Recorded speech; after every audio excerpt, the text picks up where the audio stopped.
আসসালামু আলাইকুম, আশা করি সবাই ভালো আছেন। আজকে আপনাদের সামনে নিয়ে হাজির হয়েছি এডি স্মার্ট গ্রাফিক্সের পক্ষ থেকে। আমরা অ্যাডোবি ফটোশপে কীভাবে সকল টুলসের ব্যবহার শিখবো এবং জানবো। তো আপনি যদি আমার চ্যানেলে নতুন হয়ে থাকেন, অবশ্যই চ্যানেলটি সাবস্ক্রাইব করে দেবেন এবং পরবর্তী ভিডিওর জন্য বেল আইকনে ক্লিক করে দেবেন। তো আজকে আমাদের মেন টপিক হচ্ছে এই যে টুলবারে যাবেন। টুলবারে যাওয়ার পরে মাউসের লেফট সাইডে ক্লিক করবেন। ক্লিক করার পরে ব্রাশ, এরপর পেন্সিল, এরপর হচ্ছে কালার রিপ্লেসমেন্ট টুল। তো আমাদের আজকে মেন টপিক হচ্ছে এটা। তো আমরা এই কালার রিপ্লেসমেন্ট টুল দিয়ে কীভাবে তৈরি ব্যবহার করব। তো আমরা একটা আপনাদের বোঝানোর জন্য একটা ছবি নিয়ে আসবো। ফাইলে যাব, ফাইলে যাওয়ার পরে ওপেনে যাবেন। ওপেনে যাওয়ার পরে এই যে আমি এই ছবিটা নিলাম এবং আরেকটা ছবি নিলাম, দুটো ছবি নিলাম। ছবি নেওয়ার পরে আমরা প্রথমে এটার মধ্যে এই ফুলগুলো কীভাবে আমরা এই টুল দ্বারা অন্য কালার করে দিব। তো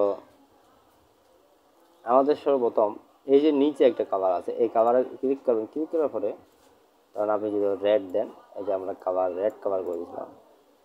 এখানে আমরা এই যে রিপ্লেসমেন্ট টুল নিলাম, নেওয়ার পরে ব্রাশটা একটু বড় করবো, সরি টুলটা একটু বড় করবো, ছোটো করবো। তো এখানে ধরেন আমরা রেড কালার দিচ্ছি। কারণ আপনি যেটা যে কালার দেন ওটা ওই কালারই হয়ে যাবে।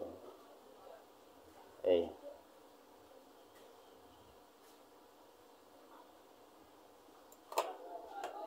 তো আপনারা সুন্দরভাবে করবেন, এটা আপনাদেরকে দেখানোর জন্য। কারণ আমরা এখানে রেড কালার দিব, তাহলে এখানে দিলাম, এখানে দিলাম, তাহলে এখানে দিলাম।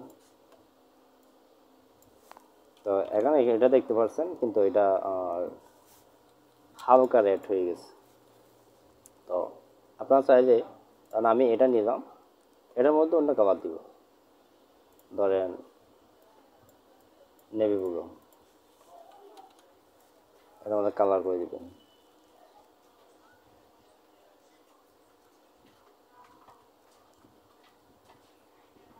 কালার হয়ে গেছে।